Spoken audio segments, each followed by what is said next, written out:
예, 4월 16일 배상훈 정종근의 막장 토론 정종근입니다. 네, 배상훈입니다. 반갑습니다. 네, 오늘 또 한번 이거 쫙 바꿨죠. 네, 바꿨습니다. 온산의 노란, 저건 무슨 꽃이라고 해야 되나요? 개나리 아니야, 개나리? 개나리는 나무인데 나무라서 개나리는 아닌 것 같은데 어쨌든 뭐 예. 노란색. 예, 우리가 가보지는 못하는 이 봄나들이를 생각하면서 이 그림으로 이미지라도 즐겨보자 이런 마음이었습니다. 한다나님, 미니토마토님, 포청천님, 자, 은홍님 누가 질문 주셨나 오늘은 예. 박준 TV님, 전 모르겠어요 누군지. 예, 한다나님 오랜만에 했는데 저는 모르겠어요. 예. 나야나님, 포청천 스르르님, 지혜님, 지혜님 아니다. 지혜님 반갑습니다. 알로에님 반갑습니다. 나야나님도 오랜만에 오신 것 같아요. 예. 예. 늘 오셨겠지만 예. 원래 뭐 좀 네. 이것저것 옷도 이제 우리 분이 보내주신 옷인데 같이 보내주셨어요. 세트예요. 근데 이제 지난번에 여기 빨간색 입어갖고 안 맞는다 그래서 다 네, 때깔이 안 났는데 네. 오늘 좀 때깔을 맞춰봤다 이거. 깔맞춤을 했죠. 예. 좋겠어. 감사합니다. 네. 예. 오늘이 4.16 세월의 8주기죠. 예. 참 벌써 8년이 지났네요. 예. 그러니까 시간이 너무 빠르고 예. 망각 기억했으면 좋겠어요. 기억해야지. 기억하고 기록해야지. 우리가 다시는 그런 비극적인 모든 이런 비극이나 이런 참사 안타까운 일이 재발되지 않기 위해서 제일 중요한 거는 뭐 진상조사가 있어야지만 기억하는 거죠 먼저. 그렇죠. 예. 예. 자, 저 제일 위에 그 우리 저 채팅창에 공지해놨습니다. 4월 30일 날 네. 우리 저 배상훈 선생 오픈 모임을 뚝섬역 5분 출구에 있는 사무실에서 조촐하게 다과 형식으로 진행할 그렇죠. 예정입니다. 딱히 뭐 특별한 프로그램은 없습니다. 예. 그러니까 오셔갖고 그냥 뭐 놀러 가실 분 놀러 가시고 노가리 깔고 뭐 커피 한 잔 먹고 뭐 회비도 없고 그냥 뭐 와서 이렇게 얘기하고 또 뭐 책 가져오시면 제가 저기 사인도 해드리고 그리고 잠깐 바쁘신 분은 일찍 가셔도 되고. 아니 근데 한다나님이 왜 핏대 67 정종건이야? 왜? 네? 핏대 저 중간에 한다나님이 왜 나보고 핏대 67 정종건이라고 한 거야? 왜 그러지? 하여튼 왜 그런지 알려주세요. 네. 어쨌든 하여튼 예. 감사합니다. 예, 또 우리가 뭐, 서울 8주긴 하지만 또 방송은 할 건 해야죠. 톤을 해야 되니까 예. 그걸 기억하면서 오늘 주제도 한번 그 이야기도 있죠. 예. 8주기에 저만 세월호 8년에 대한 이야기도 한번 진행을 하겠습니다. 예. 먼저 오늘 사건 사고는 뭐 짧게 몇 가지 얘기하겠죠. 최근에 또 한 뭐 며칠도 안 됐죠. 한 4, 5일 전에 뉴욕 지하철에서 약간 충격적인 또 총격 사건이 있었던 거 아니에요. 잡혔습니다. 바로 잡혔는데 프랭크 제임스라고 하는 흑인입니다. 근데 좀 묘한 게 뉴욕의 브루클린이니까 뭐 우리나라로 보면은 이제 서울로 보면 구로? 브루클린이 구로 아니야? 그렇죠. 예. 그러니까 원도심보다는 조금 이제 사람 많은 이런 굉장히 많은 데죠. 그런데 이제 거기서 총기 난사를 한 거예요. 근데 처음에는 연막탄이 터졌대요. 그래서 연막탄을 터트리고 총기를 난사했을 거라고 생각해서 못 잡았어요. 근데 그 뒤에 이제 바로 잡았는데 여기가 바로 그 지하철 자체가 범행 공간이다, 목적한 범행 공간이다라고 생각을 했는데 그러기엔 너무 이상했던 거예요. 왜냐하면은 이게 이제 뭐 저기 연막탄을 까고 총기를 난사하면은 사실 도망갈 데가 없죠. 다 죽죠. 근데 문제는 거기 있는 사람만 죽는다는 거예요. 그러니까 원래 테러라고 하면은 거기 있는 사람을 포함해 갖고 여파가 팍 퍼지게 하는 게 테러인데 그래서 이상하다. 봤더니 그게 아니라 약간 의심되는 거는 다른 데를 공격하려고 했는데 연막탄이 그냥 안전핀이 뽑혀갖고 거기 터지니까 그냥 그걸 발견한 상태에서 쐈을 것이다. 그러면 원래 목표는 뭘까? 뭐 이런 논란이 되긴 되지만은 어쨌든 프랭크 제임스라고 하는 62세 흑인은 전과가 많고 폭력 전과가 많고 그런데 이런 사람한테 어떻게 이 자동소총을 반자동소총을 판매했느냐? 총기 문제, 총기 구입 문제부터 시작해서 합법적인 자기 총으로 네, 자기 총으로 한 거예요. 그런데 이게 정가 구범한테 어떻게 이런 총을 판매하는 게 말이 되느냐?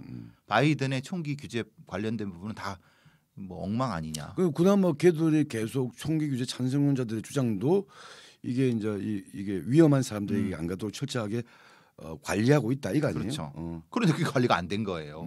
이게 말이 되느냐? 그 얘기부터 시작해서 얘가 흑인인데 문제는 이제 이 희한한 게 흑인 인종주의자인 거예요. 이게 머리 맛이 간 게 아니야? 네. 약간 정신 이상자가 아니고. 네, 정신 이상자가 아니라 흑인 인종주의자가 어떤 의미일까요? 여러분 근데 그 뉴욕이나 이런 데에서 아시아계를 폭행하는 게 대부분 누굽니까? 흑인이죠. 그렇죠. 그러니까 이게 우리가 백인 우월주의자들은 많이 봤잖아요. 네. 근데 흑인 인종주의자인 거예요. 네. 그러니까 이게 혐오라는 것이 꼭 다수가 소수에 대한 것만의 형태가 아니라 소수가 망상적 다수의 걸 가지고 자기보다 더 소수인 공격하는 네. 이런 것도 가능하다는 거예요. 지금 그래서 이 사건이 사실은 고민해 볼 게 많은 거예요. 그러니까 소수 인종주의자가 더 소수인 아니면 그 지하철에 있는 다수의 무차별한 대중을 공격했던 부분 이런 부분 미국 사회가 진짜 막장으로 가는 거죠. 더 막장으로 가는 거죠, 사실은. 그러니까 그렇죠. 혐오라고 하는 게 이렇게 이런 강자가 약자 이런 개념이 아니라는 거죠. 그렇죠. 예, 혐오라는 것은 그러니까 어디에나 나타날 수 있다는 거예요. 그래서 혐오라는 걸 우리가 줄이도록 많은 노력을 해야 되는 게 바로 그 부분인 거죠. 예, 그렇죠. 참. 하여튼 이거는 이게 원래 그 뉴욕 미국이라고 하면 총기 사고 많은데 이 지하철 안에서 이제 이렇게 난사를 경우는 또 흔한 경우는 아니잖아요. 흔한 경우는 아니고 예. 얼마 전에 일본에서 그런 일이 있었죠. 예. 조커 복장을 하고. 예, 그렇죠. 예, 저 일본에서도 지하철. 그게 약간 사이코패스. 그렇죠. 그건 좀 정신적으로 문제가 있다고 하지만 비슷한 유형이에요. 그러니까 이게 암시가 되면은 브루클린에서 저거 있었어? 그럼 또 어느 나라에서 똑같은 짓을 우리나라에도 똑같은 짓을 할 수가 있는 거고 사실 이거 위험한 부분이거든요. 그래서 총기 규제라든가 이런 거 규제가 돼야 되는데 얘네들처럼 이렇게 안 해버리니까 그냥 길 가다가도 총기 난사되고 죽을 수 있는 사회가 되는 게 얼마나 무섭습니까? 그러니까 이게 총기는 규제하고 우리 총포리라고 하잖아. 네. 총기, 칼 이런 무기들은 그나마 규제한다고 하더라도 이렇게 구멍이 나는데 혐오의 어떤 이 정서, 혐오의 어떤 이데올로기 이런 건 규제가 안 되거든. 잘. 그렇죠. 그나마 예를 들면 공론장에서 일정하게 한다고 하지만 밑에 이렇게 뭐 팽배해지고 있는 이것이 어느 날 인어물질과 함께 이게 터져버리게 되면 이게 참 또 위험해지는 것 같아가지고 걱정입니다. 예. 그렇죠. 예. 그런데 뭐 지금 총기 이야기하니까 한국은 뭐 그나마 총기 소지가 안 되고 철저하게 규제되고 있는데 그나마 그래도 지난번에도 뭐 저기 어디야 저 요트를 통해서 맞아요. 들어오는 거 들어온 게 한번 있었잖아요. 그렇죠. 그리고 뭐 예를 들면 부산 같은 경우에는 외국 선적을 통해서 들어오는 경우도 가끔 러시아 있는데, 선원들. 예. 예. 근데 뭐 보니까 지금 부산 얘기하니까 내 고향 부산에서 또 보니까 어젠가요? 저 왜 핏대냐 그랬더니 정치 얘기할 때 늘 핏대 세우고 이야기해서 너무 정겨워서 핏대 한다는 얘기. 가만 있어. 제가 반만 동의하겠습니다. 예. 예. 부산 얘기해 주세요. 예. 그 부산에서는 또 어젠가 며칠 전에 부산 동네 경찰서에서 사제 폭탄을 만든 40대 자기가 한번 보니까 이 친구가 뭐 화학 전공이라고 해가지고 뭐 생화학이래 돼요? 인터넷에서 같은 맥락이죠. 예. 이거 모아가지고 사제 폭탄을 만들었다가 거리에서 약간 자기가 한번 시험을 해보는데 뻥 터져가지고 그렇죠. 다행히 그 인명이 다친 사람은 없지만 체포가 됐죠. 그렇죠. 아마 이게 사실 사제 폭탄 만들기는 어렵지 않습니다. 문제는 이렇게 실험을 한다는 생각까지 가는 것이 위험한 거죠. 이게 40대라고 하는 생화학 전공자가 그 차 뒤쪽에 이걸 놓고 실험을 한 거예요. 리모컨 들고 멀리 가가지고 한번 예. 뭐 터질 거라고 생각도 했고 혹시 실패할 수도 있다고 그러니까, 생각했지만 예. 터져버린 거 아니야? 터져버린 거죠. 근데 그게 다 CCTV에 찍혔어요. 그 잡힌 건 바로 잡혔는데 이거 매우 위험한 짓이고 위험한 말 자체가 이거 사람 죽습니다. 근데 얘는 그럼 이것만 했을 것이냐? 이거를 시험에 성공했으면은 또 큰 데 가서 뭔가 다중을 대상으로 한 테러를 고민하고 있지 않았을까 이런 걱정인 거지. 아니 그건 그런 정도의 목적 의식이 없더라도 그냥 단순하게 호기심에서 이 사제폭탄을 한번 만들어 본 거라고 하더라도 이런 게 한국에서도 가능하네? 한국에서 총기를 들어오려면 힘들잖아 일단. 그렇죠. 예. 돈도 있어야 되고 뭐 근데 이렇게 간단하게 만들 수 있다는 게 있으면 뭔가 의도를 가진 사람과 이게 맞물리게 되면 그렇죠. 이게 또 다른 식으로 발전할 수 있기 때문에 위험한 거죠. 의도를 가진 사람과 집단들과 또 혐오가 감춰지면 이 세 가지가 합쳐지면은 이 감당할 수 없는 상태가 되는 거. 그래서 근데 저는 잘 모르는데 어쨌든 범죄 쪽을 해보셨으니까 이 사제폭탄 이런 어떤 실험, 이런 제작 이런 게 아주 예외적인 처음 있는 일인가요? 이게? 아니 그렇지 않아요. 제가 제 책에도 썼지만 예전에 그 이제 일을 시작했을 때 고등학생 애가 그러니까 잠깐 그 고등학생 친구들한테 왕따를 당했나 봐요. 그런데 그 집에서 이 사제 파이프 폭탄을 만들었어요. 그 인터넷 보고 파이프 폭탄 아시죠? 파이프에다가 안에도 화약 넣고 양쪽에다가 쇠못 촛농 발라갖고 이거 어떻게 됩니까? 빵 하면 못이 막 날아. 네. 그 옛날 뭐 보스턴 마라톤 대회도 그런 거 아니야? 예, 그렇죠. 압력 소수라는 밥솥 폭탄. 근데 그거를 자기 학급에 던졌어요. 불을 붙여갖고. 자기 따시키고 자기 그냥 쉽게 말하면 그런. 근데 안 터졌어요. 왜냐하면 이게 얘가 이제 심지를 이렇게 만들어갖고. 그 터졌으면 그 열어 죽었습니다. 아니 뭐 죽는 정도가 아니라 못이 박혀 버리니까 이게. 이걸 이제 그건 잡았는데 조용히 무마됐죠. 사실은 사건화가 안 돼서 내용된 게 없는데 이게 그런 형태의 정보와 생각과 이 자기가 느끼는 공포에 대한 어떤 복수 심리가 해버리니까 그게 벌써 15년 전 얘기예요. 그러니까요. 네. 그러니까 지금 이게 인원 물질들은 누적된다니까. 인원 물질의 가장 기본이 약간 혐오, 그렇죠. 학교 폭력, 갑질. 사회적 스트레스 지수 이제 이런 것들이 어떨 때는 이제 예를 들면 일탈행위라고 하는데 그 일탈행위라는 게 아주 개별적 소규모로 등장하지만 이런 뭐 미국에서는 그게 총기와 결합하게 되면 그렇죠. 난사가 되는 거고 그렇죠.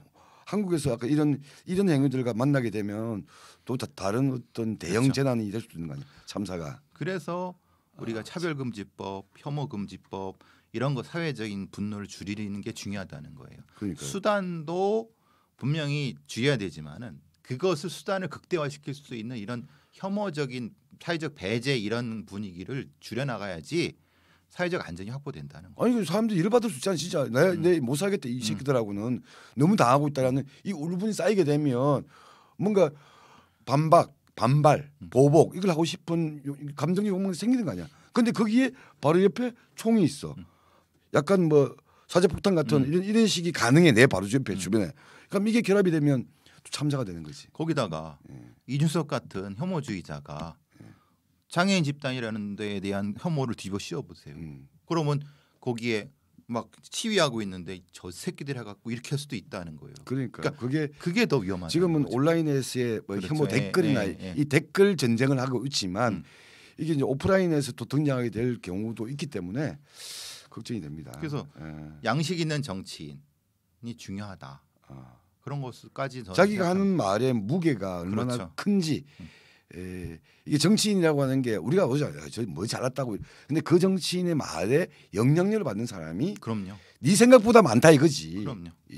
그것은 그 정치인이 좋은 얘기도 할 겁니다. 근데 나쁜 얘기, 혐오를 더 머리에 박힌다는 거예요. 그 책임은 분명히 정치인이 져야 된다는 거예요. 그거는 정치인뿐만이 아니지. 뭐 소위 말하는 텔레비에 나오는 공인들, 그렇죠. 셀럽들, 영향력 있는 사람. 예. 그 당신도 마찬가지야. 저도 마찬가지입니다. 조심해. 네, 조심하겠습니다. 나는 그래도 비교적 괜찮잖아.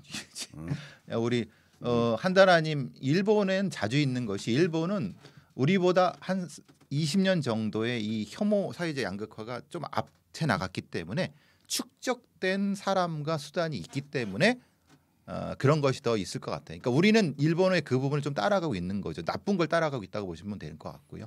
그리고 뭐 예를 들면 총기라든가 이런 문제에 대한 규제의 강도 관리 정도가 한국보다는 약할 거예요. 그렇죠. 예. 그리고 거기는 야쿠자라고 하는 상당한 어떤 폭력 집단이 있기 때문에 그 자기들 나름대로 네트워크가 있는 그렇죠. 거지. 예. 그게 좋은 말씀이신데 일본의 야쿠자가 있다는 것이 어떻게 보면 일본의 총기 부분에서는 좀 억제되는 수단이었을 수도 있습니다. 왜냐하면 자기 나와바리에서는 이렇게 표현할게요. 일본이니까 나와바리에서는 그런 폭력 용납을 안 하는 거예요. 그러니까 자기네들은 무기를 가지고 있는데 그거를 일반인이 쓰는 거에 대한 용납을 못 하는 거죠. 근데 이게 야쿠자의 것도 풀리면서 이런 부분이 생길 수 있다는 게 그게 뭐 이걸 뭐라고 해야 되나 참 애매한 예를 거죠. 들면 이 정도 급의 어떤 그러니까 뭐라고 하죠 이 총기라든가 이런 것들은 우리만 가지고 있어야 그렇죠. 돼. 그런 거예요. 일본인들 너그는 안 돼, 너그는. 우리가 지켜주는데 니네들 왜 그래?라고 하는 거죠. 것들이죠. 왜냐하면 일본은 옛날 중세부터 번 체제가 유지가 됐잖아요. 지금도 그렇잖아요.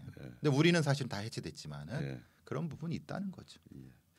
아 거기도 또 하나 더 있었다며 어젠가요? 또 영등포시 또 방화 있었다며. 연쇄 방화. 아. 30대가 영등포 없네요. 우리 동네 옆인데. 여기시죠. 예.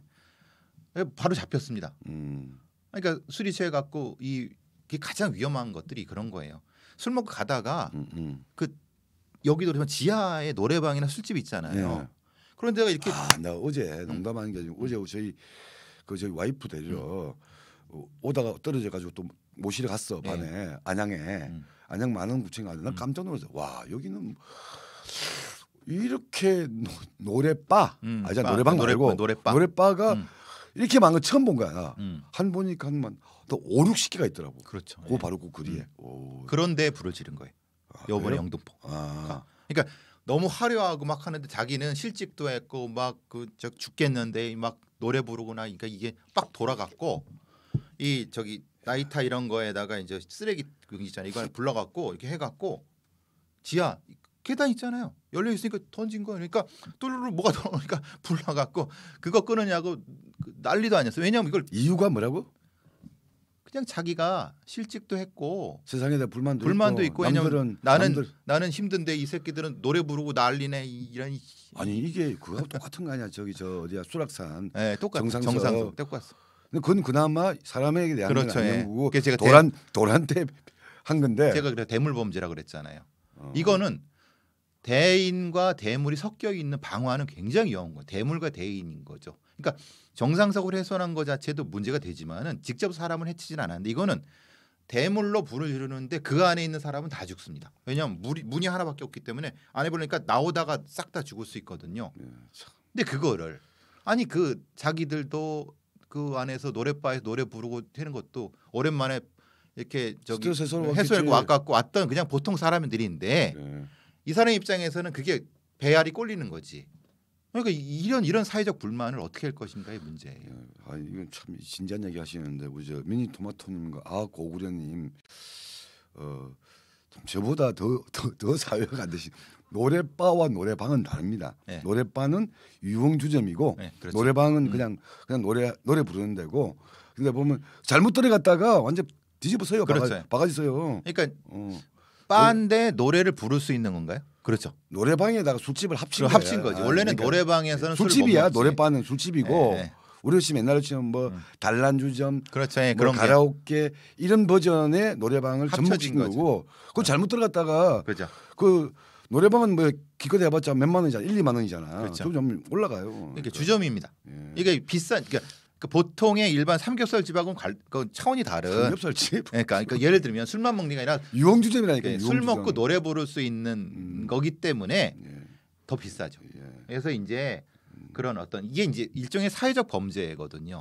사회 범죄가 늘어나는 건 굉장히 위험한 겁니다. 참 그렇습니다. 그러니까 참 뭐 뉴욕처럼 총기 조심 안 해도 되지만 이제 사제 폭탄 걱정도 해야 되고. 이제 어디 뭐 노래방 가더라도 불안해야 되고. 그래서 탈출구 있는데 가세요. 그거는 나한테 뭔가 이 사람들이 뭐라고 해야 되나 어떤 나한테 특정한 어떤 원한이 있는 게 아니야. 아니죠. 원한이 있는 게 아닌데도 당할 수 있는 거 아니야. 그렇죠. 그 교통사고 똑같은 거잖아. 그래서 열심히 가고 있는데 음주운전하면 들이박아 버리면 어떻게 조심할 수가 없는 거 아니야 그런 거는. 그렇죠. 일종의 엔타이틀먼트 대리폭력이라는 개념을 쓰는데 그러니까 자기는 화가 나 있어. 내가 지금 열받아 있어. 근데 그런 데에는 미친 애는 아니야. 근데 내 앞에 있는 막 떠들고 남녀가 막 하는 게 너무 싫은 거야. 근데 그 사람들은 특별한 사람들이 아니에요. 그냥 보통 사람인데 그냥 술 먹으러 나와서 있는 사람이에요. 그러니까 이게 보통 뭐 돈 많고 권력 있는 자들이 막 뭐 행세하면은 이씨 막 욕, 우리도 같이 욕할 수 있지만은 그런 사람들을 공격을 못 해요. 왜냐하면 그 사람들은 이미 저 위에 구름에 사시니까. 그러니까 가장 흔한 우리 자기 주위에 있는 사람을 공격하는 거예요. 그게 사회범죄고 엔타이틀먼트 대리폭력이라는 개념을 쓰죠. 야, 우리 라벤더님부터 해가지고 참 건진하신 분들 많네. 노래바를 처음 들어보시는데요. 예. 근데 가다가 보면 예. 노래방 있는데 그 밑에 보면 유흥주점이라고 적혀 있는 그렇죠. 게 예. 있어요. 그건 세금도 다릅니다. 그러니까 노래바라고 안 쓰더라도 노래방이라고는 썼지만 그 밑에 유흥주점 그러니까 적혀 있는데 이게 급수가 다르대. 다르죠. 예, 관리하는 데서. 왜냐하면 핵심적인 건 노래 유흥주점은 세금 요율이 다르죠. 그렇죠. 비싸게 세금을 냅니다. 그냥 일반 주점 식당에서 술 먹는 거랑 다릅니다. 참 저보다 더 저도 안 가봤어요. 뭐 가라오케나 노래바는 한 번 들어갔다가 분위기 이상해가지고 제가 나와야 돼요. 여의도에서 노래방 가려고 갔는데 보니까 노래바야. 노래바인데 뭐 차이가 있겠어 하고 들어갔는데 일단 느낌이 달라. 네, 다르죠. 느낌이 딱 다르는데 들어가면서 이거 얼마예요? 그러니까 약간 뭐 이렇게 애틋한 표정으로 너 잘못 들어왔다 이런 표정으로 나가세요 유래기지. 약간 여기 뭐 여긴 이렇습니다. 뭐 그런데요. 당신이 잘못 찾아오신 것 같아요. 그래서 나왔죠 나는. 네, 그런 겁니다. 우리 저기 위에 좀 올려. 저기 우리 저 세민채님 오셨네요. 제가 뭐 반가운 분이어 갖고. 예. 누구? 세민채님. 최세민님. 예, 감사합니다. 늘 제가 감사하게 생각하고 있습니다. 예. 어쨌든 그리고 예. 예. 이게 빨간 옷보다 저 분홍이 어울린대요. 어쨌든. 자꾸 그런 것만 들어오지. 그렇죠. 지금서 우리 말씀하시는 것 중에. 그렇죠. 아니 예전에 그 이름 뭐야 그 연쇄 그 살인범 중에 그 여의도에서 택시 타고 폭주해가지고. 네, 그렇죠. 예, 이름이 뭐더라. 하여튼 있었잖아. 온무식이잖아. 예, 온무식이 근데 그 양반도 이제 세상에 대한 불만 때문에 그냥 택시 타고 가다가 그냥 다 쳐버린 거 아니야. 그렇죠. 예. 야 유영채하고 약간 성격은 다른 건데. 그렇죠. 예. 그러니까 이런 일들이 지금 아까 연쇄 방어의 형태로 예를 들면 또 다른 이런 뭐 사제폭탄 같은 약간 업그레이드된 이 흉기를 통해서 그렇죠. 예. 나타날 수 있다는 생각이 들어가지고 참 어쨌든 지금 뭐 오후 4시니까 저러니까 이거 내가 이상한 것 같아 갑자기. 아니 그러니까 새로운 업종이 빨리빨리 만들어지겠어요. 그렇습니다. 네, 온보연이죠. 예. 아니 갑자기 채팅창을 보니까 왜냐하면 저도 이야기했다가 똑같이 했다가 엄청나게 쿠사리 먹고 너 사회가 안 되네라는 이야기 들은 게 한 5, 6년 전인데 하여튼 뭐 그렇습니다. 하여튼 그래서 이 사건 뉴욕 지하철 총격 사건 아직은 한국과는 거리가 멀지만 주는 시사점이 있다. 사제폭탄 이게 왜 위험한가? 이게 혐오와 뭔가 불만과 맞물릴 때의 그렇죠. 그것들. 그다음에 연쇄방화 같은 경우도 비교자면 수락산 정상석을 발로 걷어차고 한 거는 그나마 인명이가 안 갔는데 똑같은 심리 상태가 그렇죠. 노래방 지하 계단에 던졌을 때는 이 사람에게 대한 또 치명적인 그렇죠. 위협이 될 수 있는 거다. 이런 인화물질들이 우리 주변에 많다. 근데 그 인화물질이란 게 뭐 심오한 게 아니다. 바로 혐오, 분노, 예를 들면 뭐 갑질 이런 것들이 바로 이런 사회적 어떤 재난과 안타까운 일로 이루어질 수 있는 인화물질이다. 이런 말씀을 좀 드리고 싶었습니다. 예. 자 그리고 또 하나는 이것과 약간 맥락이 다르지만 약간 또 최근에 뉴스에 많이 부각됐던 게 남부지검 검사 초임 검사가 극단 선택을 했죠. 극단 선택했죠. 그 직무 근무지에서 떨어진 거 아니에요? 투신하신 거고. 그 전례를 찾아보기 어려운 거예요. 아니 남부지검에서 7년 전에 있었잖아요. 예. 김홍룡 검사 같은 경우도 완전 그 상사의 그냥 이거에 폭력이죠. 근데 자택에서 이제 극단적인 그렇죠. 선택을 한 거고. 이 사람은 근무지에서 그렇게 된 30살이더만. 예. 그러니까 초임 검사예요. 뭐 임명된 지 1년, 2년 정도밖에 1년 정도 됐다고. 예, 작년 8월인가? 그러니까. 예. 이게 사실은 남부지검이면 뭐 우리나라의 그 주요한 지검 그 검찰청 중에 하나입니다. 중앙지검 바로 밑에 급에서는 지검 중에서는 센 데 중에 하나예요. 네. 그리고 또 금융 그런 쪽에서는 최고죠. 근데 그런데 그 검사가 극단 선택할 정도면 이게 뭐냐 도대체. 그러니까 경찰들이 극단 선택하는 경우는 자주 있습니다. 그런데 검사가 현직 검사 그런 경우는 아마 초유의 일일 거예요. 그것도 근무지에서. 그래서 이제 문제가 된 거고 그래서 이제 저한테도 그걸 취재했던 기자가 이게 뭐 이제 극단 선택하는 사람들 심리 구조에 대해서 근데 보통 그럴 때는 약간 정신적으로 뭔가 좀 예. 문제가 있거나 약간 뭐 조증, 울증 이런 게 있는 거 아니에요? 이런 식으로 몰아가죠. 근데 이제 그래서 이 주변 평가 보니까 전혀 그런 분이 아니시래요. 굉장히 성실하고 일도 나 열심히 같은 하시고, 사람이었네. 예, 그렇죠.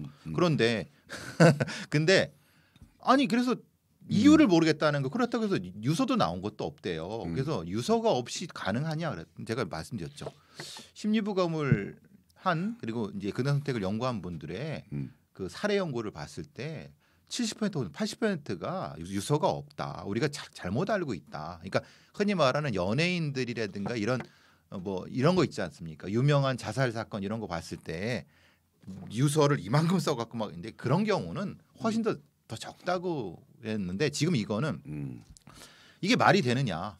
아니 갑자기 그래서 이제 처음에는 타살을 의심하는 거죠. 타살? 그러니까 아니 그럴 수가 없으니까 그러면 아니 현직 검사가 검찰청에서 타살당했다는 건 말이 안 되잖아요. 있을 수가 없는 일이니까. 그래서 이제 이게 경찰에서 이제 쭉 봤더니 그게 아니라 이제 그 위에 있는 관련된 뭐 분하고의 스트레스가 있었다 그런 얘기까지가 나왔어요. 상사? 그렇죠, 상사. 그러니까 우리 말하면 사수.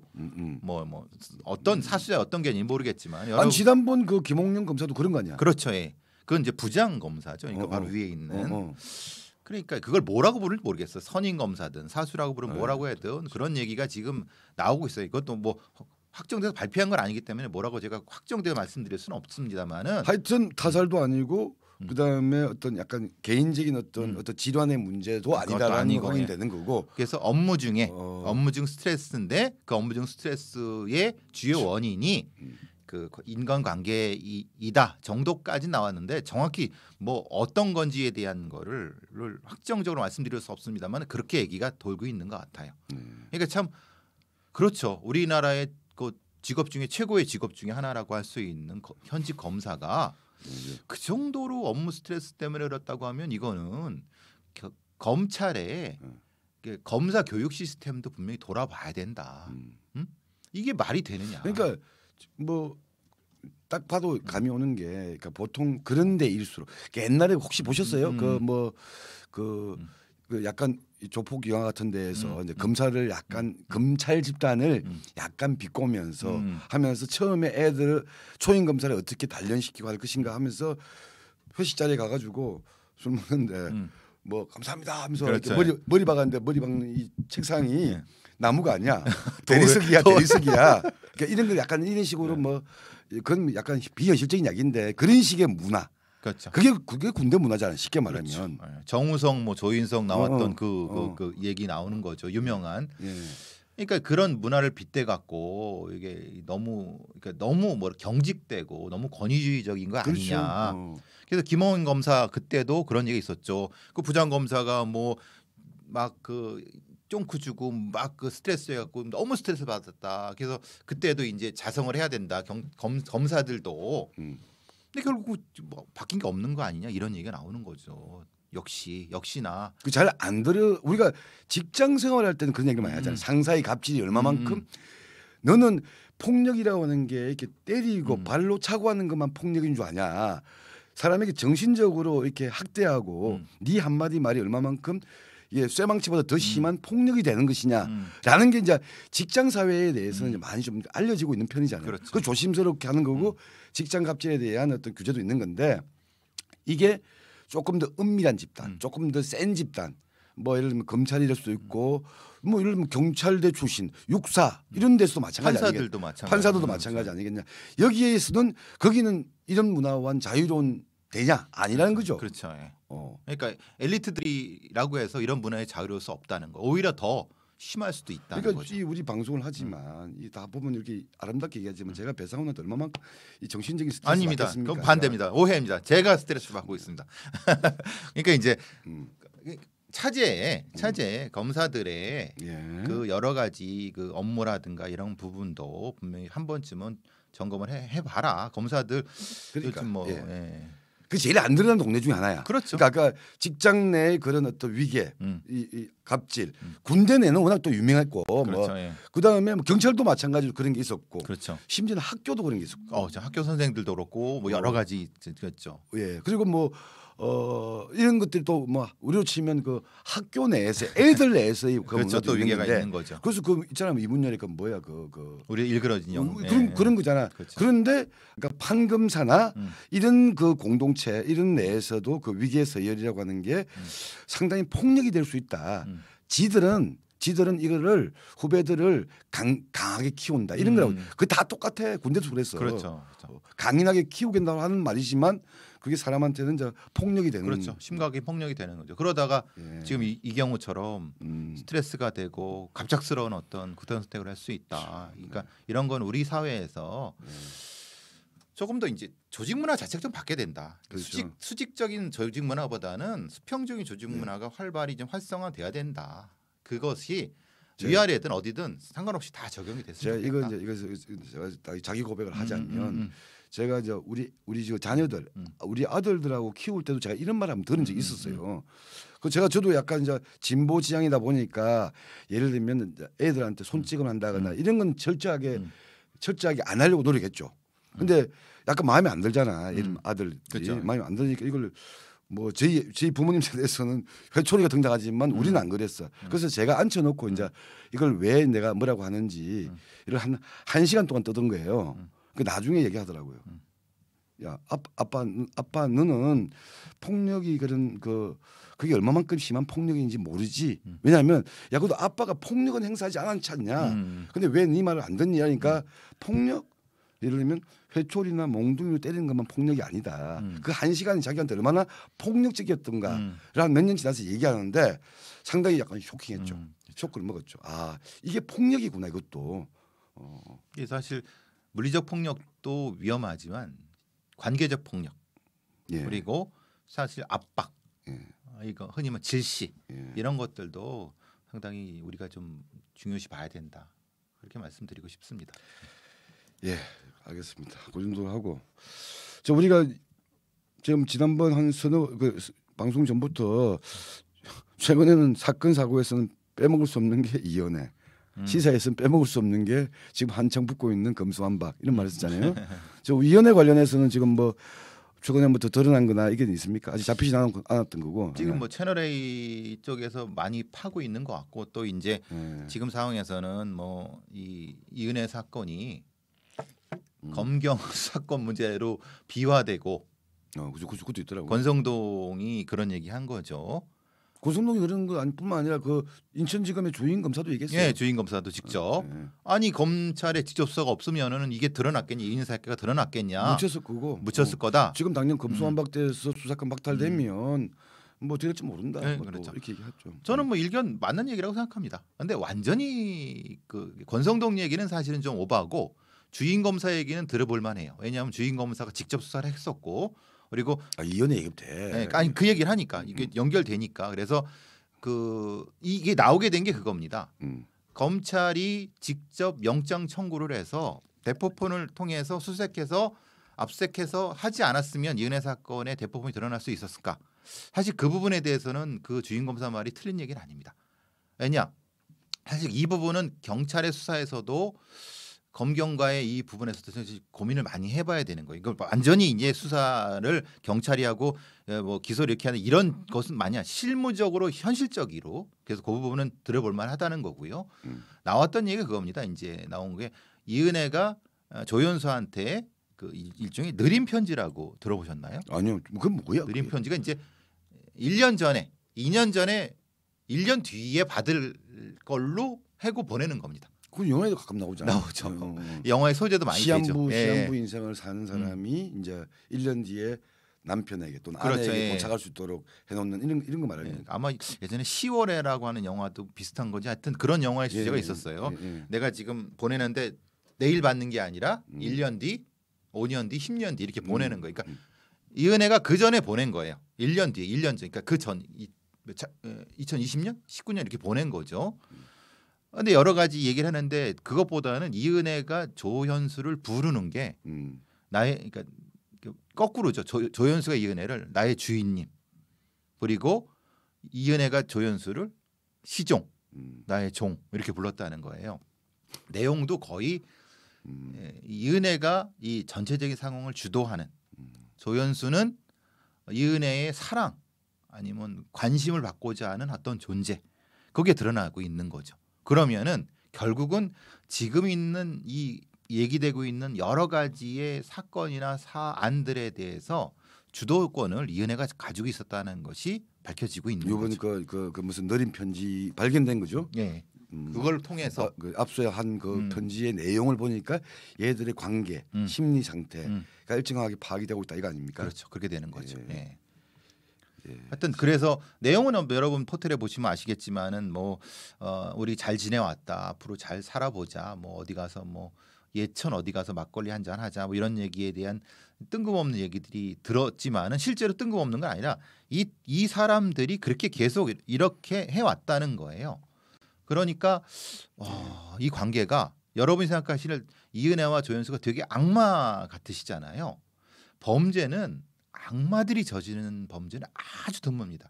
그냥 되게 그냥 보통의 말을 쓰고 보통의 사람들입니다. 근데 그 결과는 참혹합니다. 그게 살인입니다. 그게 보험살인이에요. 그러니까 우리가 지금 놓치고 있는 게 뭐냐면 이은혜를 추적하고 있어. 이은혜가 악마의 모습을 하고 악마적으로 말 쓰고 악마적으로 생각하시라고 했는데 절대 그렇지 않습니다. 이거는 굉장히 착각하시는 거예요. 걔들이 쓰는 말과 걔들이 쓰는 어떤 뭐 이런 것들은 그냥 보통 사람이 쓰는 단어와 문장들입니다. 근데 그것이 엮이다 보니까 사람을 죽이는 거예요. 돈을 뜯어내고 굉장히 사람을 괴롭히는 겁니다. 이거는 여러분들이 꼭 알아두셔야 돼요. 그러니까 우리 그 배 선생 그 요번에 지난번에서도 이연애 조연수 관계에서 이게 보니까 뭐 그런 이야기들이 있었잖아요. 보니까 딱 보니까 이 조연수가 메인이고 이연애는 이제 그 밑에서 이제 어떤 그러니까 활용당하는 예를 들면 이런 관계다라고 얘기했었는데 배 선생은 이거 이연애가 주도한 것 같다라고 얘기하셨잖아요. 그렇죠. 근데 사실 그 둘의 구구절절한 그 뭐 저거 애틋한 그게 관심 있는 게 아니고 이 범죄인들의 어떤 심리 상태를 그렇죠. 보자는 거고 대표적으로 쓰는 호칭이 나의 주인님, 뭐 나의 시종 이렇게 얘기하는 거면 어쨌든 이연애의 주도성이라고 하는 게 일단 단적으로 드러나는 부분이라는 거죠. 드러나는 부분인 거죠. 그리고 저기 잘못하신 건데 우리 이은혜 입양딸이라는 게 이은혜가 낳은 딸입니다. 이은혜는 친모가 맞고요. 누가 입양했냐면 윤 씨가 입양한 겁니다. 다시 이은혜가 16살 때 아이를 낳습니다. 미혼모였던 거죠. 네, 미혼모였었는데 그 아이를 윤 씨가 입양한 겁니다. 그래서 입양딸이라는 거지. 네, 그 맥락이 이은혜가 입양한 게 아니라 이은혜가 낳은 딸을 윤 씨가 입양한 이런, 그래서 그 입양한 딸이 윤 씨의 유산이라고 해야 되나 재산이라고 해요? 그걸 가질 수 있다고 해서 논란이 되는 겁니다. 그래서 이거를 입양한 이유가 이은혜가 혹시 윤 씨의 그 친가 쪽 재산을 노리는 것이 아니냐. 그래서 지금 문제가 되는 겁니다. 그래서 입양딸이라는 얘기를 하는 거지. 그걸 맥락 없이 그냥 이렇게 입양딸이라고 하시면 문제가 될 수 있습니다. 아시겠죠? 예. 예, 그렇군요. 네. 아직 뭐 이렇게 행방이나 수사에 더진 적은 없는 거고, 그죠? 그렇죠. 아직은 그렇죠. 예. 네. 자, 요 정도로 오늘 사건 사고 얘기를 마무리를 하고요. 시사 얘기는 뭐 두 가지 정도로만 하죠. 아까 금손박 얘기도 하고 세월호가 지금 어쨌든 8년이 지났잖아요. 예. 근데 여전히 뭐 진상 문제에 대해서는 지금 정확하게 이게 왜 이런 비극이 벌어졌는가에 대한 뭐 설들도 여전히 있고, 그렇죠. 예. 사실 그거를 조사하기 위한 기구들도 뭐 특조위, 특별조사위원회, 선조위, 그다음에 사참위까지 쭉 지금 이어지고 있잖아요. 그러니까 여기는 상당한 어쨌든 국가적 지원과 인력과 예산이 투입되어 있음에도 불구하고 이렇게 잘 안 밝혀지는 이유는 뭘까요? 지금 사실 뭐 이유가 뭐예요? 이유가 이제 지금 나오는 얘기가 그렇죠. 조타수의 실수. 그러니까 조종하는 사람의 실수인데 그 실수가 인간적인 실수냐 아니면은 그 스테빌라이저라고 해서 그 밑에 이게 솔레노이드, 그러니까 밑에 이게 조타하는 부분에서 이것이 뭔가에 의해서 타조타, 그러니까 방향타죠. 방향타가 움직이는데 무슨 외적인 어떤 힘에 의해서 이게 못 움직인 상태가 됐다. 그러니까 원래 이렇게 가야 되는데 이렇게 돼 버리니까 배가 어떻게 됩니까? 옆으로 가는 거지. 그렇죠. 그러니까 갑자기 휙 엎어지는 것이다. 그게 이제 대표적으로 외력설, 내인설. 그러니까 내인설은 이게 고장 났었다. 내부 결함이 있었다. 결함. 그러니까 그걸 까서 분해해봤죠. 그랬더니 고장은 아닌데 이게 그럼 뭐야? 그래서 지금 조타수의 얘기는 자기가 이렇게 조타를 하는데 그 조타수가 이번에 그 5년 실형 살고 나와서 지금 이제 얘기를 하는 거죠. 최초의 인터뷰는 왜 되는 거죠. 저기 뭐 MBC에서 했던 거죠. 예. 그러니까 해보면 왜 안 되더라. 그러다가 이제 엎어졌다라고 하는 거고. 그래서 까는 보니까 그래서 여기가 이제 이게 좀 확대된 게 그거죠. 뭐지? 그래서 나온 게 이제 일부 뭐 잠수함 외인설까지 나오고 아직도 있어 그 잠수함설. 일부 사람들은 그걸 또 좀 믿는 사람들도 있어요. 우리 그 뭐 김어준 씨부터 해가지고 그런 게 아직 명확하지 않지만 그래서 지금 그 조사위원회에서 결론이 어느 정도 나는 것은 분명한 것은 이게 외력은 있었던 건 맞는 것 같다. 조타수의 말을 신뢰한다고 보면은 그리고 조타수가 지금 거짓말할 이유가 없지 않느냐. 그러니까 이미 다 처벌받고 나왔으니까 그리고 자기도 지금 그 애들 때문에 잠을 못 잔다고 하니까 어느 정도까지 그건 맞는 것 같아요. 그러니까 근데 이제 문제는 그럼 외력이 뭐냐? 그런데 잠수함 뭐 이렇게 하면 근데 흔적이 있어야 되는 흔적은 없잖아. 왜냐하면 지금 가 보니까 그러니까 흔적 없는 외력이 가능하냐? 거기서 이제 논란이 되는 겁니다. 근데 지금 이렇게 8년이 지나고 아까 얘기했던 특조위, 선조위 이 사참위를 통해서 잠깐 이건 뭐다라고 하는 사고 원인에 대한 진단이 이게 그러니까 방향이 일단 이게 모아지고 있는 건지 모아지고 있는데 여전히 아직 뚜렷한 물증이 없어서 그런 것인지 아니면 뭐 조사를 누구만 못하나 안 하고 있는 것인지 아니 그렇진 않습니다. 그렇진 않을 거예요. 왜냐하면 선조위, 특조위, 사참위에서 어느 정도까지의 결론은 결국은 그게 핵심이다. 스테빌라이저 아니면 솔레노이드 그 부분까지는 이제 모여지고 있어요. 그러니까 대략적인 결론은 이미 거기 중에 하나일 것이다까지는 나왔죠. 근데 그게 결정적인 어떤 그건 없는 거지. 그렇죠. 결정적인 거는 흔적 없는 외력이란 게 뭘까? 아니면 조타수의 실수인데 그걸 자기가 착각하는 건가? 그 한 서너 개의 가능성으로 모여지고 있어요. 그러니까 세 가지잖아요. 일단 예를 들면 이건 진짜 뭔가 다른 게 있는데 그걸 감추려고 한다. 감추려고 한다는 이게 음모론인 거고 또 하나는 사실 진상 조사를 다 방해해서 제대로 된 적이 없다. 이게 이제 두 번째고 세 번째는 의견이 이제 모아졌는데 의견이 대충 이 정도로 가는데 다만 이게 똑같은 거 아니야. 저기 어떤 대형 산불이 났어. 대형 화재 사건이 났어. 소방관부터 해가지고 CSI가 다 개입해서 어디가 원인인가를 진단하는데 딱 특정해서 몇 월 며칠 무슨 일 때문에 이게 벌어졌다. 여기까지는 못하는 경우도 많잖아요. 그렇죠. 그런 정도에서 대충 이유와 배경은 좀 의견이 모아진 거다. 나온 거죠. 이렇게 봐야 되는 건데 세 가지 그 원투 쓰리 중에 뭐라고 봐야 되는 세 거죠? 번째로 봐야 돼요. 거기서 본 거고 분명한 건 여기서 그냥 중간에 이런 문제들인 거죠. 그럼 인천지검 최재경이 관련된 그 수사를 제대로 했냐? 수사 제대로 안 했죠. 그러니까 수사를 제대로 안 했다는 것이 음모가 있어서 안 했느냐? 그 음모라는 것이 무언가 큰 어떤 것뿐이야. 그거라기보다는 자기 사람들을 지키기 위해서 막 하다 보니까 음모론으로 비춰줄 수 있다는 거예요. 그러니까 뭔가 큰 어떤 음모가 있었던 것이 아니라 하기 싫었고 하게 되면 자기들이 다치니까 그냥 설렁설렁 1년 하고 대충 한 사람 1, 2, 3 정장 처벌하는 걸로 검찰 애들은 끝낸 거니까 거기에 대한 책임은 검찰이 져야 되는 건데 그것이 음모론은 아닐 수 있다는 거죠. 지금 따져보니까. 그리고 경찰, 해경도 마찬가지라는 거죠. 왜 이게 회열기를 떴는데 김석균이가 뭐 이걸 해고 뭐 왜 경빈이를 안 구했어? 그건 이제 그 당시에 걔네들의 판단 착오니까 그것도 책임을 져야 되는 건데 그게 큰 음모 속에 있느냐? 사실 그건 아니라는 거예요. 지금 나와서. 그러니까 억측 과 증거가 막 쌓이다 보니까 진실이 안 밝혀졌고 그렇지만은 지금 나오는 거는 대체적으로 한쪽으로 80, 90, 80까지는 간 거예요. 문제는 이거를 유족들이라든가 어떻게 합리적으로 설명할 것인가 또 다른 문제죠. 그렇죠. 그게 뭐 또 설명된다고 해가지고 뭐가 되는 건 아니겠지만 그렇죠. 하여튼 8년 동안 했던 이 각종 위원회를 통한 조사가 일정하게 모아지고는 있지만 하지만 안타깝게도 이게 뚜렷하게 누구나 명명백한 가기에는 한계도 있고 또 그 이후에는 말씀하셨던 뭐 검찰이나 경찰이나 해경들의 비협조가 있었겠죠. 그렇죠. 있었고 예. 군대의 비협조도 있었고 그리고 그래서 뭐 예를 들면 특종이나 사참위 같은 것의 역할도 하나는 진상 규명의 역할도 있지만 또 하나는 이런 사건이 재발되지 않기 위한 제도와 정책 이것이 무엇이냐 이런 활동도 또 많이 한 것이잖아요. 그렇죠. 크게 세 가지더라고요. 진상조사, 재발 방지를 위한 제도와 정책, 그리고 이제 피해자들에 대한 치유 이런 문제던데 여기에 중간에 이제 걸리는 게 그런 거죠. 이런 특정한 밝혀지지 않는 부분을 자신의 정치적 이익으로 해서 확대시켰던 자들이 분명히 있었던 거고 이건 이쪽이든 저쪽이든 다 책임을 져야 되는 부분입니다. 예. 즉 말하자면은 뭔가 이것이 밝혀지지 않은 부분을 음모론으로 엮어서 정치적 이익을 얻고 이런 부분들은 분명히 예. 밝혀져야 되는 거예요. 이거는 예.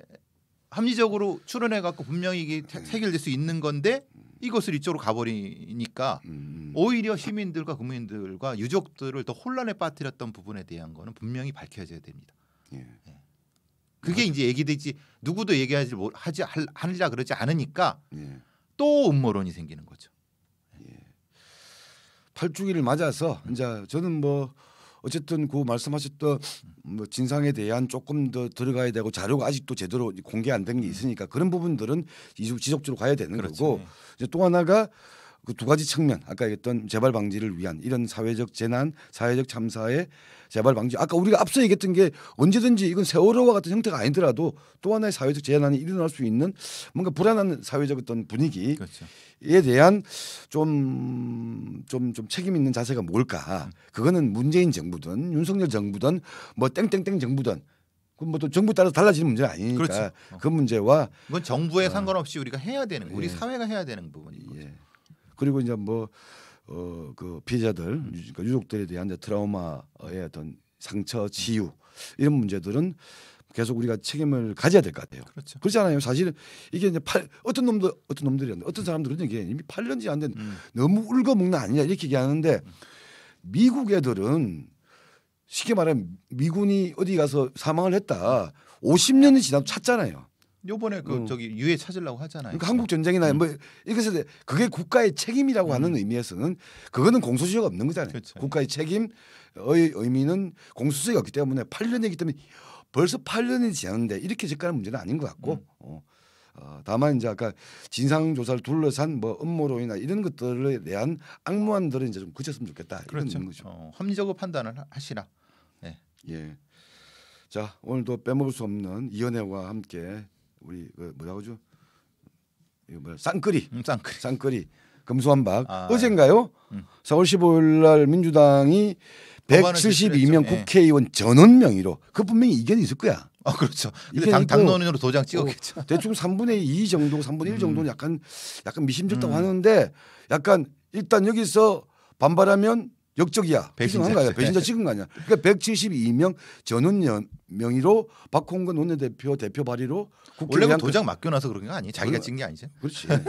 당론이 그렇게 하는 거지. 그래서 어제 국회 의안과에 제출했죠. 그렇죠. 그래서 여러분 의안 그 저기 사이트 보면은 나옵니다.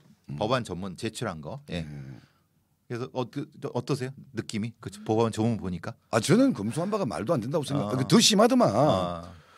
사실상 이게 뭐 6대 중대범죄 중심의 수사권 박탈 얘기하고 2차 보안 수사권 요 문제에 대해서는 약간 유도리가 있거나 여유를 두는 줄 알았는데 택도 없더만.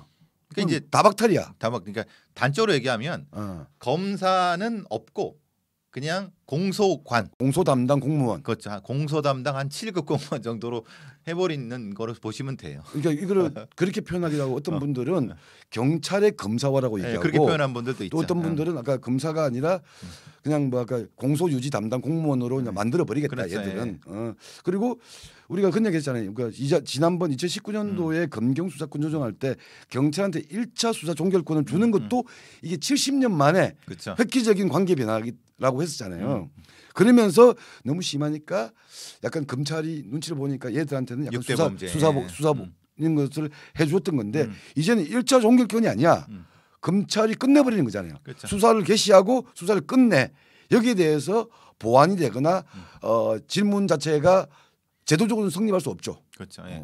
아예 검사가 수사에 수사에 손을 못 대는 거니까 예. 그렇게 만들었는데 사실은 좀 과하긴 과하죠. 왜냐하면 그러니까 이거는 제가 생각했던 것보다 이거는 둘 중에 하나거든요. 야 이렇게 그냥 끝까지 보니까 어쨌든 윤석열, 한동훈. 근데 한동훈이 또 약간 촉발시킨 것도 있지. 그렇죠.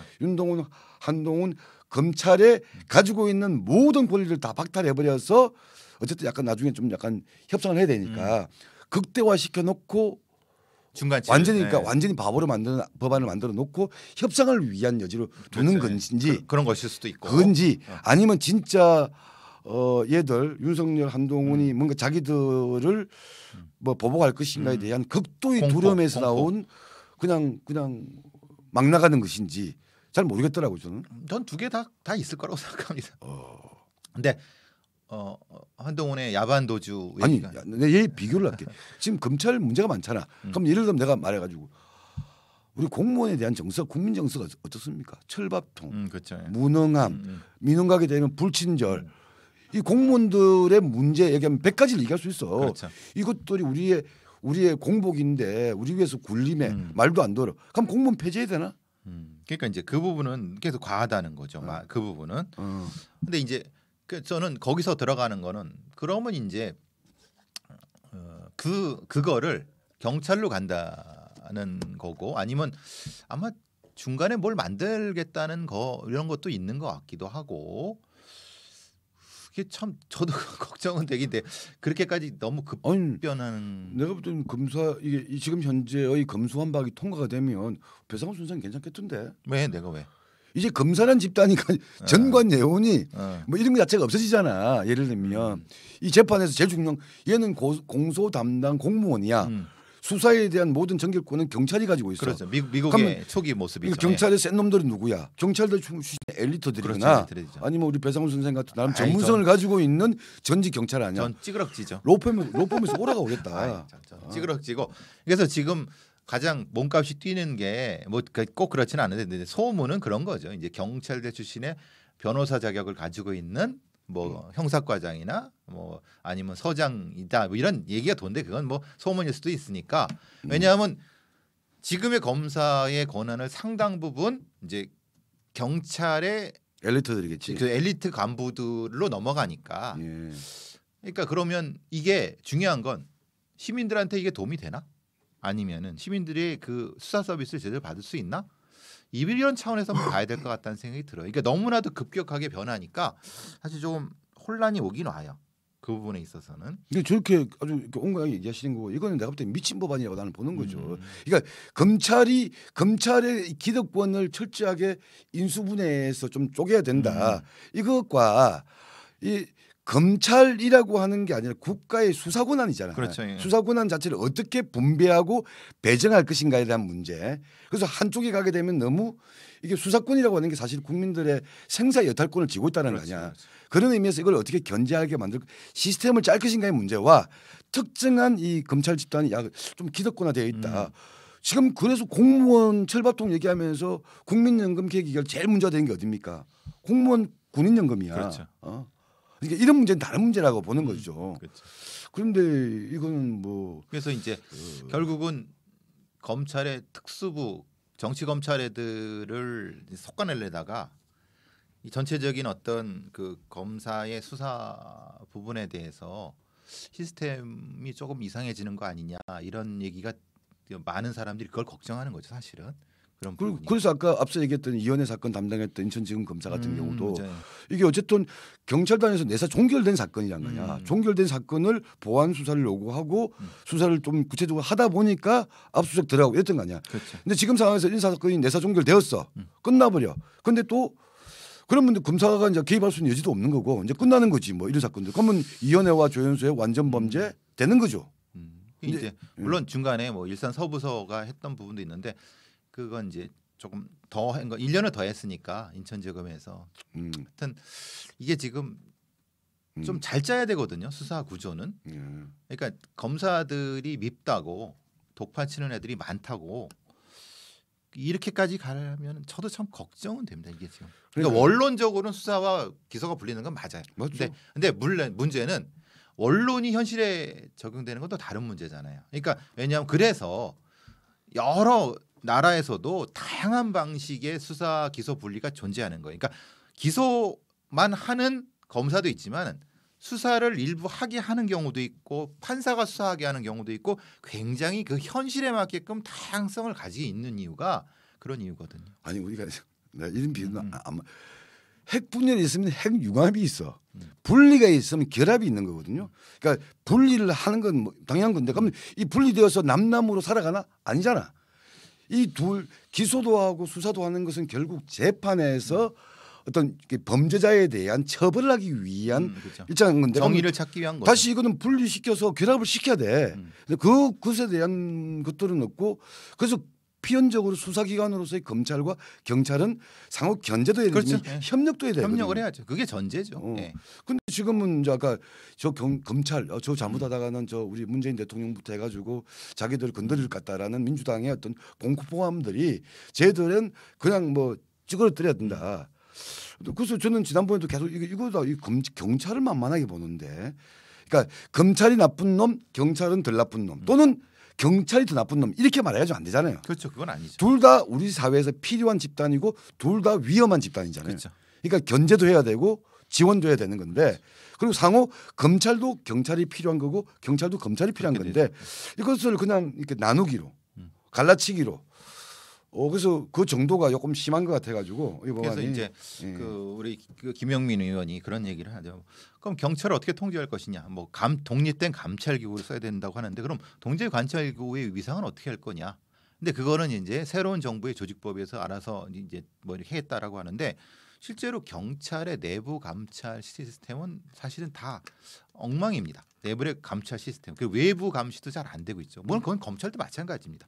그래서 아시다시피 이 경찰의 감찰이 그 지휘관의 의지에 따라서 이리 바뀌었다 저리 바뀌었다 해서 고통을 많이 받는 하위 경찰들 많습니다. 그러니까 실제로 일을 하는 하위 경찰들 입장에서는 만약에 그렇게 됐으면 극단적인 패거리 문화가 나타날 수 있다. 즉 경찰대 출신들은 경찰이 지금처럼 더 똘똘 뭉쳐서 이제 어떤 사익화되고 거기에 반대되는 또 뭐 고시 출신 또 어느 출신에서 또 똘똘 뭉치게 되면 이건 어떻게 할 것이냐. 그러니까 되게 이념 이상적으로 감찰 독립기구라고 하는데 그럼 그 감찰 독립기구는 도대체 어떻게 구성할 것이냐. 이런 부분도 고민을 많이 해야 된다는 거예요. 지금 감사원 뭐 사실 다른 형태의 그 경찰 감찰에 대한 얘기가 나왔는데 그 한 번이라도 된 적이 있습니까? 그래서 사실 걱정이라는 거예요. 어떻게 됩니까? 그래서 이거 제가 볼 때 이 법안이 설마 그럴 가능성은 낮다고 보지만 이거 통과 지금 5월 3일날 국무회의 발표까지 하게 되고 3개월 유예하게 되면 윤석열 들어와서 나 그 김용민이라는 사람 있잖아요. 또 심하게 얘기하던데. 김용민 그 민주당 국회의원 변호사의 민주당 국회의원이 그러니까 3개월 유예하게 되면 윤석열이 5월 9일날 취임하게 되면 5, 6, 7, 8월 달부터는 이제 이 법안이 가동되는 거 아니야. 그렇죠. 그러면서 뭐라고 얘기하냐면 그 많은 분들이 얘기하는 게 6대 중대 범죄에 대한 수사 이건 어디 정발된다. 그러면 중수청은 어떻게 만들 거냐. 그거는 뭐 윤석열 집행부가 안을 내야지. 이렇게 얘기하더라니까. 그렇죠. 정부 조직법이 그렇게 되니까. 그러니까 자기들은 그냥 대충 그냥 아사리판을 만들어. 그리고 나서 약간 그것에 대한 필요 기구로서의 중대 수사 뭐 범죄 중대범죄 수사청이든 뭐든 이거는 어떻게 되냐 아니냐라니까 그거는 자기 정부 윤석열에서 안을 내겠죠. 그럼 그래서 국회에서 논의하면 되겠죠. 왜냐하면 이런 무책임한 놈이 있나 이거 진짜. 그러니까 정부 조직법이 어차피 제출돼야 되거든요. 그래서 그 안에서 해결할 수 있다라고 하는 게 김용민 변호사, 그러니까 김용민 의원의 얘기인 것 같고. 그래서 그 얘기를 이쪽으로 보면 너무 무책임한 것이 아니냐. 왜냐하면 이렇게 만들어놓고 거기 가는 게 문제 아니냐라고 하는 쪽이고 어쨌든 그럼 이제 그렇게 타협하면 되는 거 아니냐. 야구전도 있으니까 사실은 그건 좀 그래서 좀 걱정은 되는데. 그러니까 말씀드린 것처럼 좀 5월 근데 저는 법이 통과가 되겠어요? 이게 변수가 많아 갖고. 아니 그러니까 이거는 정의당은 저 입장이 뭐예요? 근데 지금 요새 변수 생긴 게 지금 한동훈 지명 때문에 약간 이게 이제 이 쟤들의 불안감이 더 가속화되는 것 같고. 그렇죠. 약간 이제 변수가 되고는 있죠. 왜냐하면 지금 정의당에서도 야반도주 그 표현은 너무 심했다. 그런 나왔죠. 저는 심하지 않다고 생각하는데 정의당 의원들은 그죠. 그렇게 부담스럽게. 왜냐하면 어쨌든 정의당 내에서도 민주당 성향에 그렇죠. 유권자 정서를 고민해야 되고 그래서 검수완박에 대해서는 당연히 반대 입장이 있는데 한동훈까지 나오니까 약간 주춤해지는 게 좀 있죠. 그런 느낌이 오더라고요. 그러니까 이제 저는 주춤하면 안 된다고 얘기하지만 뭐 제 말이야 뭐 정의당 의원들의 정치적 판단이고 정의당의 정치적 판단일 테니까 그래서 결국은 이게 타임라인이 되느냐. 본회의에서 뭐 필리버스터 살라미 뭐 나오고 뭐 김상희 뭐 부의장 나오고 어차피 박병석은 지금 나가니까 자기는 뭐 난 빠이빠이 하고 나가니까 사회권 넘기고 가는데 그러면은 사실 그렇게 넘기고 가면은 김상희가 알아서 하면은 통과되는 거 아니냐 그 얘기잖아요 지금 얘기는. 그러니까 내가 왜 내가 볼 때 이 형사 사법 시스템을 걱정해야 돼. 나도 검찰한테 공안 검찰한테 잡혀가서 나도 지금 쇠사장수담 차보고 고초를 받으신 분이죠. 아니 저 경찰한테 잡혀가지고 대공분실에서 갔다 온 사람인데 그러니까. 이게 참 나라 걱정은 누가 해야 되는데 여당 정치인 야당 정치인들이 왜 내가 해야 되냐고. 그러니까 제대로 역할을 못 하니까 정치인들이. 그런데 하여튼 뭐 그 얘기 우리 시간도 지났으니까 이 검수완박은 to be continue야. 그러니까 계속 얘기해야 되는데 어차피 5월 취임할 때까지 아니 그 이후까지도 해야 돼요. 한동훈 얘기도 한번 해야 되는데 그거는 뭐 어제 저희가 편파 TV에서 한번 하기도 했는데 그 지금 이번에 내각의 꽃은 이 보니까 걔잖아. 저기 보건복지부 장관 정호영. 거의 판박이던데. 난 아니 그런 자신감은 자기가 경북대 의대 교수 하면서 거기서 또 그 자기 딸아들을 이렇게 편히 이건 너무 심한 거 아닌가. 그러니까 그 조국 버전의 판박이야. 그러니까. 그러다 오늘인가 기사에 나온 건 또 보니까 이 아들이 그 원래 현역 판정 받았다가 그러니까 재검 받았더라고. 재검 쉽지 않거든요. 그렇죠. 제가 또 받아본 사람이에요. 이게 어떻게 그렇게 그 가진 자들은 그 패턴이 똑같아요. 나는 그래서 느낌이 약간 저는 음모론에 있어가지고 이 윤석열 인수위원회에서 정호용을 약간 뭐라고 하죠? 버리는 카드로 쓰는 낙장으로. 어차피 청문회를 하게 되면 모두 통과시키지 못하니까 모두 다 보면 좋을 수 없거든. 뭔가 약점이 있는 자를 하나 던져놓고. 그럼 사실 그러면 40년지기 친구란 것도 구라야? 아니 뭐 최소한 배려를 한 거지. 근데 이건 못 통과시킨 건 네 때문이지 내 때문이냐 이러겠지. 40년 친구인데. 하여튼 그런 것 같아 느낌이. 몰랐겠지 그 정도인 줄은. 근데 이래 버리면 이걸 물어보세요. 조국 지지자들은 정호용에 대해서 똑같은 잣대로 수사하고 예를 들면 엄격하게 정치적 기준을 적용해라 얘기하잖아요. 그거 적용했어. 그래서 정호용이 날아갔어. 그럼 자기 잘못을 인정할 거야? 그거 끝. 아니 자기 잘못 인정하냐고. 이 사람은 잘못했다고 낙마를 하고 했어. 그러면 너의 행위도 인정하는 것인지 이건 아닌 것 같거든. 근데 거꾸로 또 조국에 대해서는 그런 얘기 하잖아요. 아니 이거는 우리 일반적인 범위 내에서 벌어졌던 일이다. 그거를 검찰이 한 사악한 집단이 만들어낸 거다 이거지. 그러면 얘도 그런 범죄 아닌가? 이게 약간 이게 악몽이 되는 것 같아가지고 그렇죠. 그래서 약간 그런 의도를 깐 인선 아닌가. 그래서 너무 음모론에 빠지. 청문회에서 제가 볼 때는 날아가는 카드로 보여집니다. 나는 한동훈의 청문회가 진짜 그 뭐라고 하나 활극이 벌어질 것 같아. 한동훈 그러니까 정호용 카드는 약간 이 청문회의 낙마 버리는 카드로 쓸 것 같고 이 한동훈 청문회가 약간 하이라이트가 될 것 같은데 그렇죠. 어제도 제가 말했는데 궁금한 거야. 이 청문회의 쟁점이 뭘까? 그러니까 뭘 것 같아요? 아이폰인가? 아니 그런 거 나오겠지. 여기 야, 번호네. 너 뭐 하는 거야? 조국 청문회 쟁점이 뭐였습니까? 조국의 정견이 아니었거든. 그렇죠. 정견이 아니었지. 조국 관련된 의혹들이었거든. 그렇죠. 그러니까 한동훈 관련된 청문회에서도 그런 사적 의혹들, 개인적 의혹이 쟁점이 될 것인가? 이러면 똑같이 이제 조국의 리바이벌이지. 너 왜 옷을 그따위로 입어? 그렇지. 뭐 다 자녀 의혹이라든가 뭐 이런 것들로 갈 것인가? 근데 여기서 별로 없어. 틀릴 게 만약에 없다라고 한다면.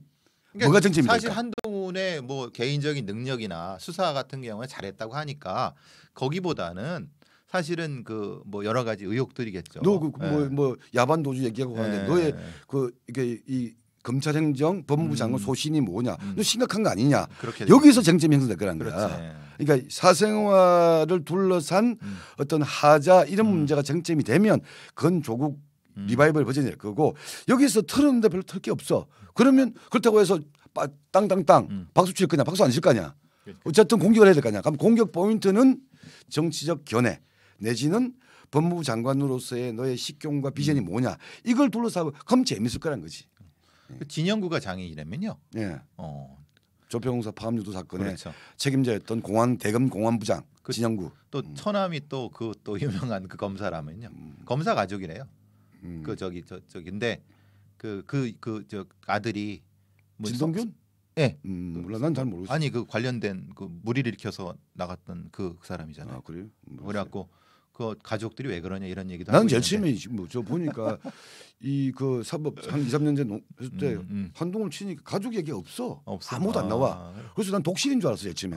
근데 이제 문제는 그 처가가 다 검사 가족이 3명이 다 검사일 거예요. 아버지, 딸 아닌가? 아니 딸은 아니고 저기 아들.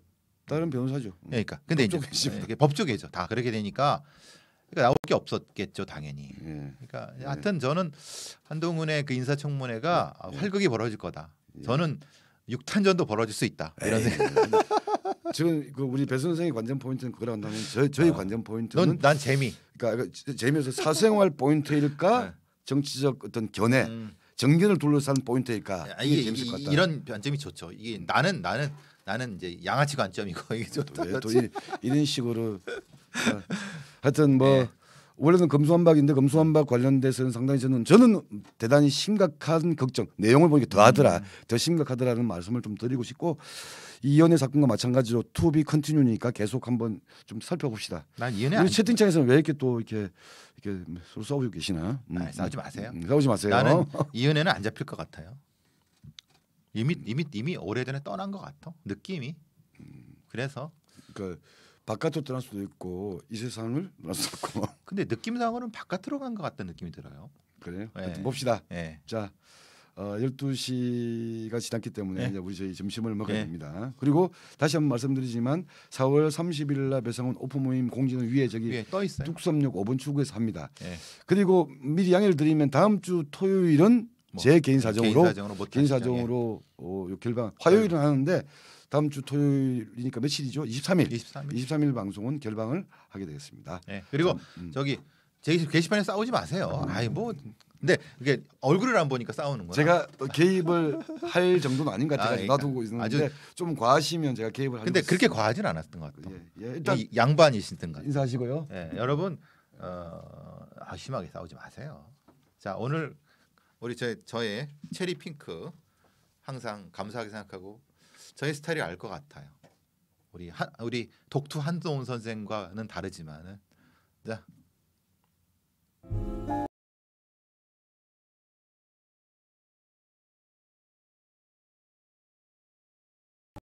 만명 구독 부탁드립니다.